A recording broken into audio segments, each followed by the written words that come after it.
Pak, sampai 400. Jadi kalau kita menilai dalam sesuatu hal yang menurut di rumusnya sampai di harga segitu, patokan kita, saya contoh, apa yang boleh saya contohkan Pak, misalnya kalau nasabah mau tanya, kalau adik-adik mau tanya, sama Pak, saya akan lihatkan nilai sekarang yang lebih bagus.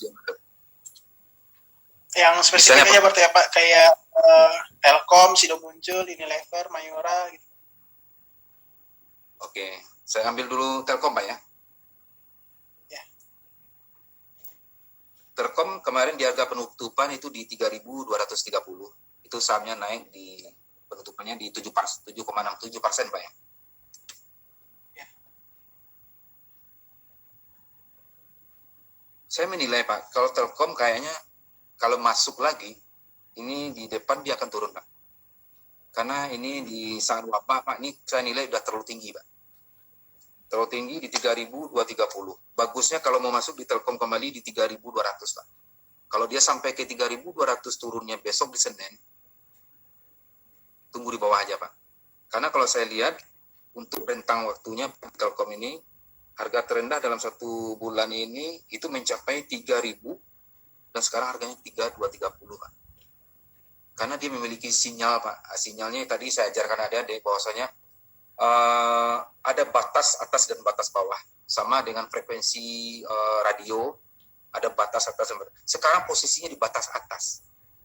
Tapi ingat, apabila dia memiliki suatu gedung, kayak kantornya Bursa Efek di tempat Pak Erli, kalau kita udah di lantai 1, naik ke lantai 2 itu malas Pak.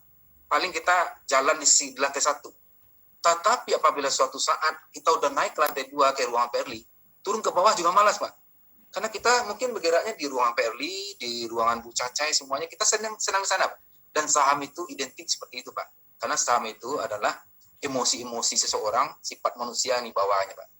Jadi kalau saat sekarang ini dia udah berada di dalam, kalau penilaian saya dalam 1 bulan ini, dia udah berada di tingkat yang atas ini Pak. Jadi kalau dia bisa tembus, ya kalau dia bisa tembus di rating, ya sama. Kalau dia tembus Pak, dia bisa bermain lantai 2. Tapi saat sekarang ini saya ragu untuk tembus Pak. Kenapa? Di saat asing sebagai patokan dari kita, saat asing hijau, besok Indonesia juga hijau Pak. Asing merah dia juga merah. Dulu beda Pak. Kalau asing hijau kita juga merah. Kadang-kadang kita juga hijau.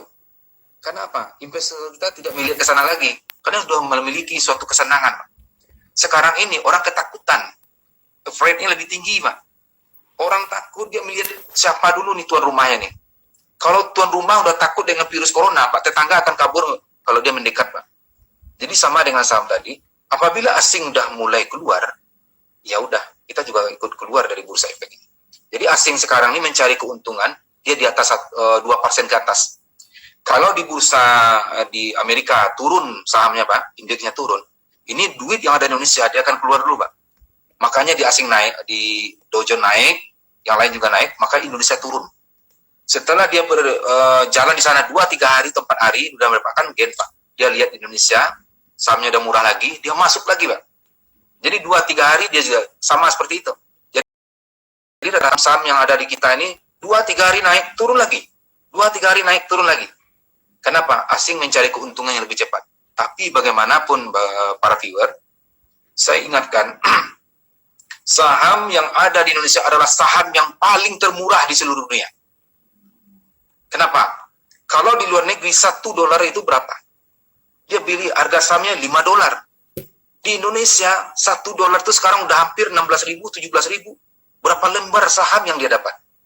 Jadi asing masuk ke Indonesia ini, dia merasa walaupun saham di Indonesia indeksnya udah 6.000 nanti, dia menganggap bahwasanya saham di Indonesia adalah saham yang paling murah di dunia. Disebabkan mata uangnya.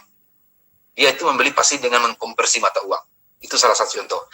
Jadi jangan takut semuanya. Kalau saya contohkan ke telekomunikasi tadi, kita lihat, untuk merestrukturisasinya bukan saat sekarang.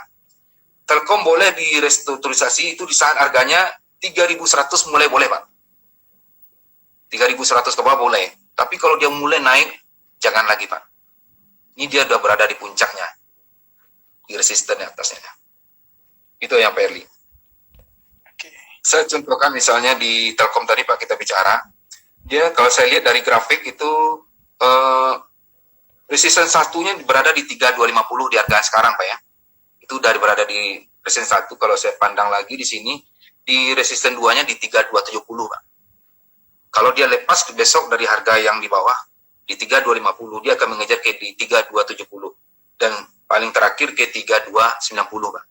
Tetapi besok apabila dia turun Pak, itu bisa-bisa Pak, kalau dia turun dari 3250, itu kalau saya lihat dari grafik, itu ke 3210. Paling rendah ke 3170 Pak.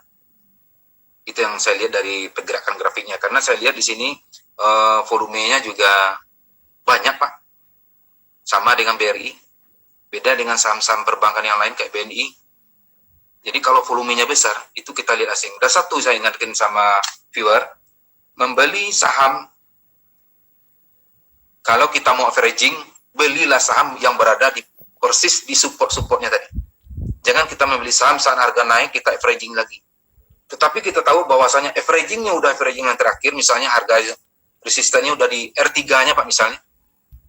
Kalau di posisi yang 3, misalnya kayak saya ngomong tadi, 3290, itu boleh beli. Kenapa? Kita ambil sesaat karena untuk mengejar ke atas. Oke. Tapi kalau di satunya jangan. Itu salah satu contoh. Baik. Itu dari telepon. Oke Pak ya. Supardi, ini sepertinya jaringan semakin mulai hilang Pak. Jadi Ya, bagi betul, Bapak Pak Ibu, Lelen. ini Pak Supardi terakhir-terakhir kan bicara mengenai support resisten. Ini salah satu materi analisa teknikal.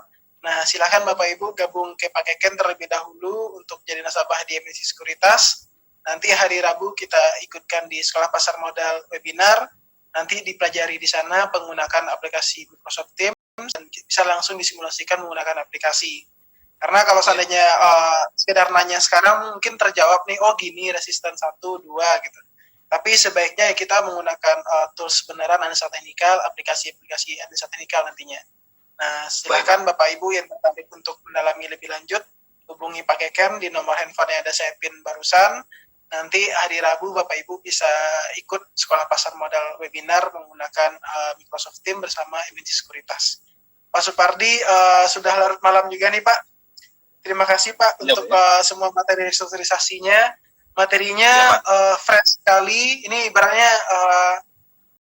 baru oven nih, belum ada yang lain bicara mengenai seperti ini. Biasanya yang lain langsung spesifik, ayo Pak beli ini, beli itu, tapi tidak mengkonsep dari awal gimana sih yang namanya restrukturisasi, gimana action plan-nya, gimana apa yang harus kita antisipasi dan yang lainnya. Sekali lagi terima kasih Pak Supardi sudah meluangkan waktu, dan pastinya materi 2 jam ini bisa berhari-hari Pak Supardi bikinin materinya dulu.